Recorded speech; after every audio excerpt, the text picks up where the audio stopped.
Les lustres brillaient doucement au-dessus de la salle de réception à Charleston, le genre de décor dont on rêve pour un mariage. Les verres en cristal tintaient, les bougies vacillaient, et 300 invités se penchaient en avant alors que ma sœur Vivien, radieuse dans sa robe de dentelle, saisissait le micro. J'étais assise à une longue table de banquet près du devant, ma robe choisie avec soin pour être élégante mais sans détourner l'attention. Ce n'était pas ma journée, après tout. J'avais passé des mois à aider à planifier chaque détail, signant des chèques que personne ne questionnait 2 fois, les compositions florales, le quatuor, même les sculptures de glace. Mon argent avait tout rendu possible.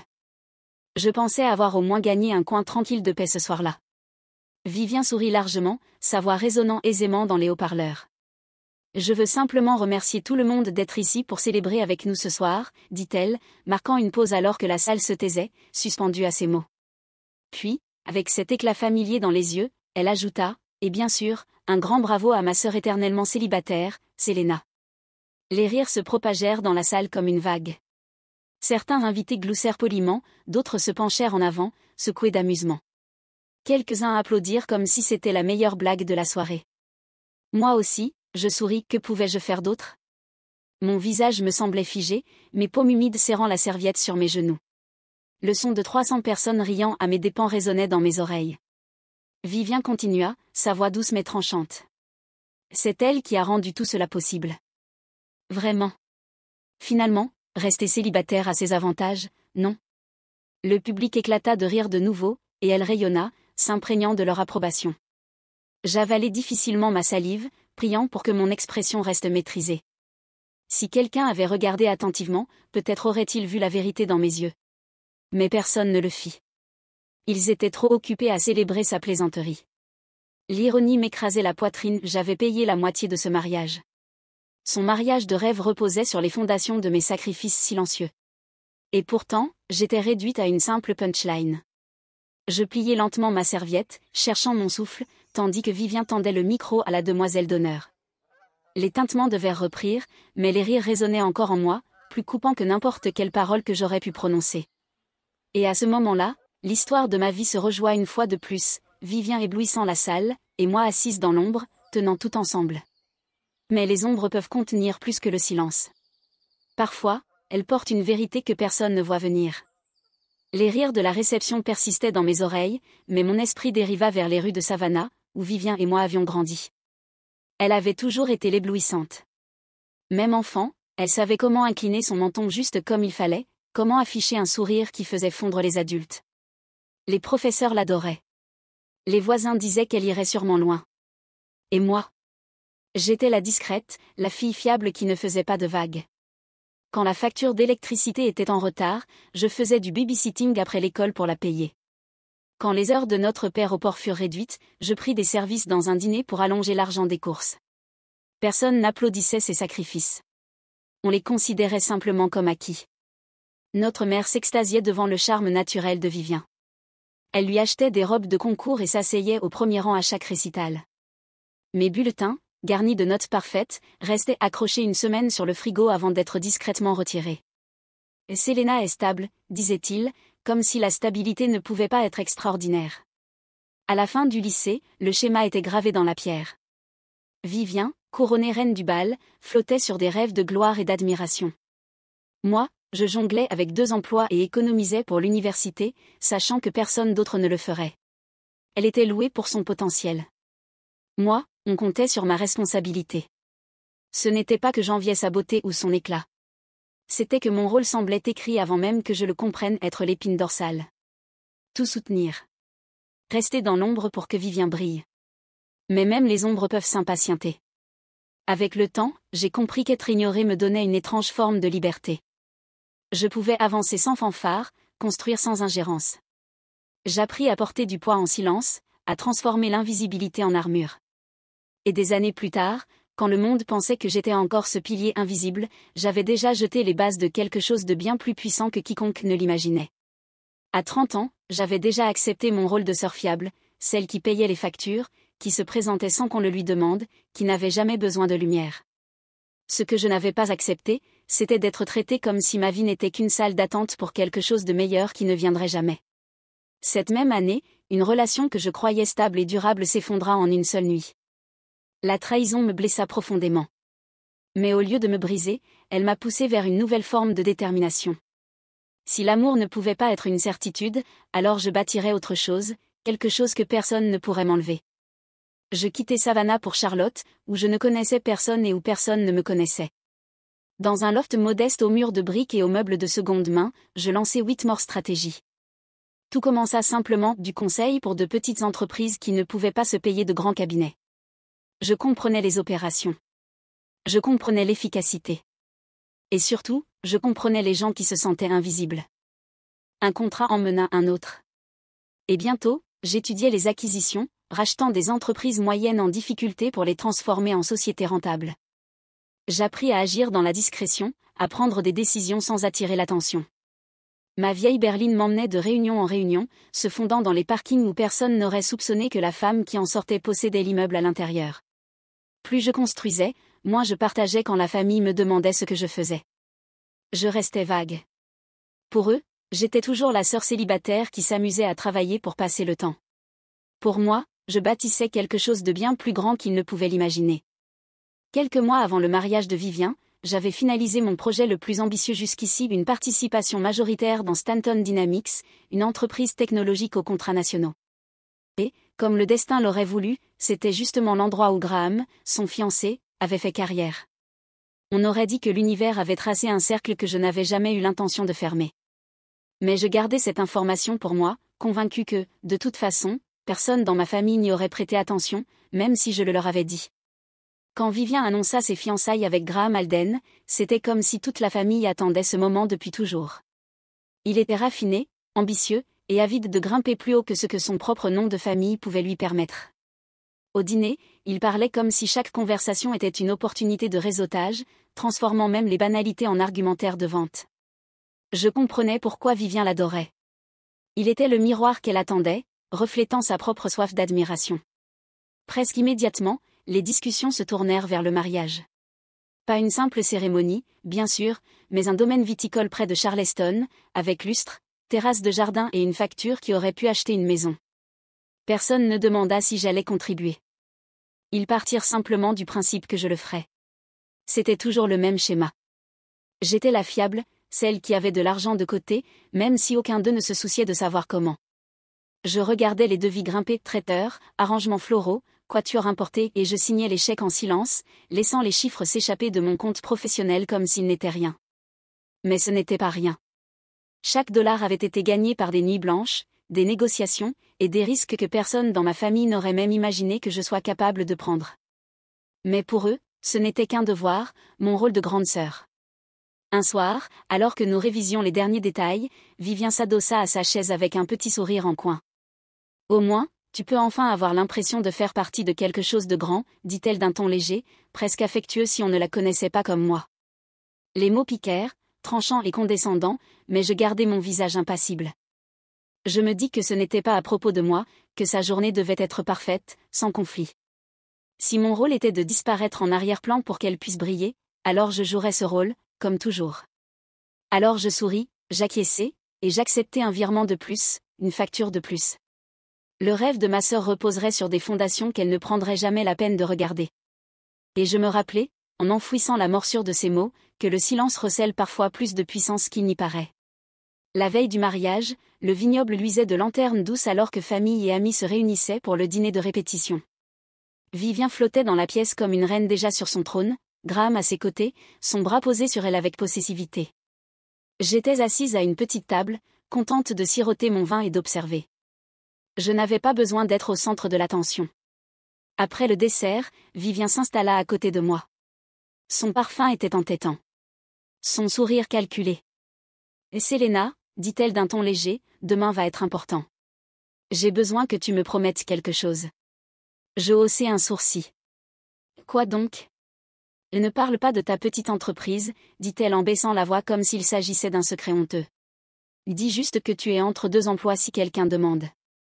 Le patron de Graham sera là, Robert Hay, il est directeur général adjoint chez Stanton Dynamics. Des gens sérieux. Ne m'embarrasse pas. Ces mots tombèrent comme une gifle. Petite entreprise. Comme si des années de risques, de négociations et de succès n'étaient qu'un passe-temps pour m'occuper. Je pris une longue inspiration, forçant mon expression à rester neutre. Très bien, dis-je finalement. Si c'est ce que tu veux. Elle sembla soulagée, jetant déjà des regards vers ses amis. Merci. J'ai juste besoin que tout soit parfait. Alors qu'elle s'éloignait, son rire flottant derrière elle, je restais parfaitement immobile. Robert Haye. Stanton Dynamics. Un nom que je connaissais intimement quelques mois plus tôt, j'avais signé les papiers faisant de Whitmore Strategy l'actionnaire majoritaire de son entreprise. Je ne l'avais pas prévu ainsi, mais l'entrecroisement de nos mondes était déjà scellé. L'espace d'un instant, j'imaginais ce qui se passerait si je disais la vérité. Si je le lui disais, si je le disais à tous. Mais quand je regardais Vivien, radieuse et insouciante, je laissais tomber l'idée. Demain serait sa journée. Mon silence resterait intact. La réception se déroula avec toute l'élégance dont Vivien avait rêvé. Les couverts d'argent brillaient sous les lustres.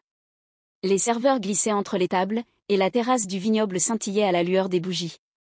C'était une scène parfaite, du moins jusqu'à ce que la demoiselle d'honneur prenne la parole. Elle commença doucement, évoquant des souvenirs d'enfance et des aventures étudiantes avec Vivien. Les invités souriaient, levant leur verre dans un doux cœur d'approbation. Mais ensuite, son ton changea, ses yeux se tournant vers moi avec un sourire narquois. Et bien sûr, on ne peut pas oublier la grande sœur de Vivien, dit-elle, marquant une pause. Notre éternelle reine célibataire, qui a décidé que se lancer dans un petit passe-temps tardif était une façon de s'occuper. La salle éclata de rire. Les fourchettes tombèrent, des épaules secouées, et des chuchotements traversèrent les tables comme des étincelles. Je sentis la chaleur me monter aux joues, mais je pressai ma serviette contre mes lèvres et forçai un sourire poli. Mon cœur battait fort, mais je restais immobile, déterminé à ne pas leur offrir la satisfaction de me voir fléchir. Quand la demoiselle d'honneur s'assit enfin, Vivien reprit le micro. Je retins mon souffle, espérant naïvement qu'elle adoucirait le coup. Au lieu de cela, elle en rajouta. Oui, merci pour ça, dit-elle en riant. Ma sœur s'est vraiment lancée dans une aventure ces derniers temps. Elle ne cesse de parler de son soi-disant empire. Elle leva ses doigts en simulant des guillemets moqueurs. Mais nous essayons de lui rappeler que certains rêves ont une date d'expiration. Les rires furent plus forts cette fois, résonnant contre les murs et remplissant chaque recoin de la salle. Même les serveurs avaient du mal à cacher leur sourire en débarrassant les assiettes. J'étais assise là, souriant à travers la douleur dans ma poitrine. Je me rappelais ma promesse du dîner de répétition. Pas de drame, pas d'esclandre. C'était sa journée, et je ne la gâcherais pas, même si cela signifiait avaler chaque éclat d'humiliation qu'elle m'infligeait. Alors, je redressai mon dos, pris une profonde inspiration, et me dis que le silence n'était pas une faiblesse. Pas encore. Après les discours, la douleur ne s'estompa pas. Elle ne fit que s'aiguiser à mesure que les invités s'approchaient de moi avec des sourires qui portaient plus de pitié que de chaleur. Une femme se pencha comme si elle s'adressait à une enfant et dit « C'est trop mignon que tu essaies quelque chose de nouveau à ton âge. Ça garde l'esprit vif. » Elle tapota ma main avant de s'éloigner, me laissant le goût amer de la condescendance. Un autre invité fit teinter son verre en ajoutant « Il n'est jamais trop tard pour poursuivre un rêve, même si ce n'est qu'un petit projet. » Mon voisin s'est mis à vendre des bijoux à côté. Il a gagné presque $300 l'année dernière. Il me sourit comme si nous étions égaux. Je hochai la tête de force, la gorge serrée. Puis Graham s'approcha, sa cravate desserrée, sa coupe de champagne à moitié vide. Il baissa la voix comme s'il partageait une beauté. « Ne t'inquiète pas, Selena. Les passe-temps occupent l'esprit. Tu as fait du bon travail en aidant pour tout ça.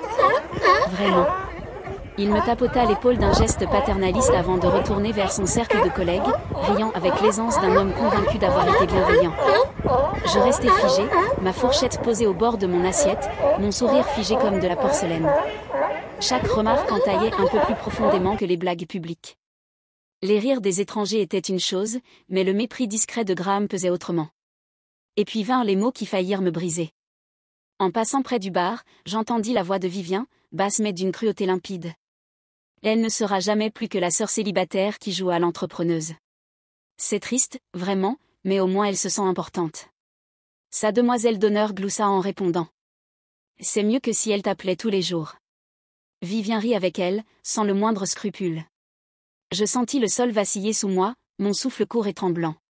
C'était la blessure la plus profonde de toutes. Ce n'étaient pas seulement des inconnus qui me prenaient pour une ratée. C'était ma propre sœur, celle dont j'avais financé le mariage en silence. Pour la première fois de la soirée, j'envisageais de partir, de franchir les portes, de disparaître dans le vignoble sombre et de laisser la fête continuer sans moi. J'étais presque décidée quand Robert Haye apparut à ma table. Il avait l'assurance tranquille d'un homme habitué à être remarqué, mais son ton fut étonnamment doux. « Madame Whitmore, n'est-ce pas ? Je ne crois pas que nous ayons été présentés correctement. Je suis Robert Haye, directeur des opérations de Stanton Dynamics. Graham m'a dit que vous faisiez du conseil. » J'hésitai. Mon premier réflexe fut de donner la version prudente que Vivien exigeait entre deux emplois, juste un petit projet, mais le souvenir de ses rires, de ses mots cruels chuchotés à sa demoiselle d'honneur, brûlait trop fort dans ma poitrine. Alors je le regardai droit dans les yeux et dis. Je travaille dans les acquisitions. Mon cabinet a récemment acquis Stanton Dynamics. Sa main sursauta, manquant de renverser son champagne. Il cligna des yeux, puis me regarda de nouveau avec une attention nouvelle. Attendez, Stanton Dynamics ? Cette acquisition a été faite par Whitmore Strategy. Oui, répondis-je d'un ton posé. Vous avez devant vous S. Whitmore. Sa voix s'abaissa, son expression glissa de la courtoisie polie à un respect stupéfait. C'est moi. Un instant, le brouhaha de la réception sembla s'éteindre. Puis il se redressa, presque comme s'il se tenait devant une supérieure hiérarchique. Madame Whitmore, dit-il avec une solennité nouvelle. Le poids de ces mots était indéniable. Je vis son regard parcourir la salle, s'attarder sur les invités encore amusés, sur Graham, sur Vivien. Un dégoût passa sur ses traits. Je ne savais pas que vous étiez ici. Endurant tout cela. Je haussai légèrement les épaules, le seul signe que je me permettais de montrer de ma douleur. C'est le mariage de ma sœur, dis-je doucement. Cette soirée n'a jamais été la mienne. Mais son regard disait le contraire, et je sus qu'un basculement venait d'avoir lieu, irréversible. La mâchoire de Robert Haye se crispa. Il balaya la salle d'un œil sombre, s'arrêta sur les sourires narquois. Puis, sans demander la permission, il posa son verre, marcha jusqu'à la scène et prit le micro au digi. « Excusez-moi, dit-il, sa voix ferme mais coupant l'air comme du verre. J'ai quelque chose à dire. » Le bavardage s'interrompit, les verres restèrent suspendus. 300 têtes se tournèrent vers lui. « Nous avons passé la soirée à rire de Selena Whitmore, poursuivit-il, son regard balayant la salle. Mais ce que vous ignorez, c'est qu'elle est la propriétaire de Stanton Dynamics, ainsi que de 5 autres entreprises dans le secteur technologique. Beaucoup d'entre vous ici ce soir, son regard se posa sur les collègues de Graham, travaillent en réalité pour elle. Le souffle de stupeur parcourut la salle comme une onde. Les invités se remuèrent, se jetant des regards incrédules. L'un laissa tomber sa fourchette, un autre pâlit à vue d'œil. Je vis le visage de Vivien se vider de toute couleur, son sourire s'effondrer, tandis que Graham semblait recevoir un coup de poing invisible. Je restai assise un instant, laissant le silence s'épaissir. Puis je me levai, lissai ma robe et montai sur scène. Haye me tendit le micro. Oui, dis-je d'une voix calme mais claire. Je suis S. Whitmore de Whitmore Strategy. Je me suis tue parce que c'était le jour de ma sœur, pas le mien. Mais quand on se moque de la valeur de quelqu'un, souvenez-vous de ceci, le silence ne signifie pas toujours la faiblesse. Parfois, le silence cache la force. La salle resta figée. Tous les regards braqués sur moi. Et pour la première fois de la soirée, je ne me sentis plus invisible. Quand la musique reprit enfin, l'atmosphère entière avait changé. Les invités qui m'avaient raillé plus tôt se pressaient maintenant pour s'excuser, leur voix pleine d'un respect nerveux. Certains me glissèrent même leur carte de visite, soudain désireux de se rapprocher. Je souris poliment, mais au fond, je me sentais détachée. Leur reconnaissance avait peu de valeur après leur rire. De l'autre côté de la salle, Graham restait raide aux côtés de son patron, le visage cramoisi. Haye lui tapa l'épaule sèchement avant de s'éloigner. L'humiliation se lisait sur lui comme un livre ouvert. Vivien me retrouva plus tard, ses larmes traçant des sillons noirs sur ses joues. « Pourquoi tu ne me l'as pas dit ?» chuchota-t-elle. Je la fixai, ferme et implacable. Parce qu'à chaque fois que j'essayais, tu levais les yeux au ciel. Tu voulais que je reste petite pour que toi, tu te sentes grande. Ses larmes redoublèrent, mais je ne fléchis pas. La vérité était attendue depuis trop longtemps. 6 mois plus tard, les fractures persistaient. Au repas de famille, Graham m'appelait désormais Madame Whitmore, son respect imposé par les circonstances. Vivien avait enfin accepté d'aller en thérapie. Nous nous y asseyions côte à côte, démêlant peu à peu les années passées dans des rôles qui ne nous appartenaient pas. Les progrès étaient lents, mais réels.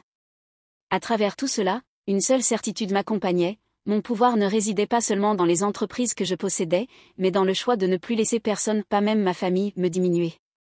Ne sous-estimez jamais la sœur qui a cessé de se sous-estimer.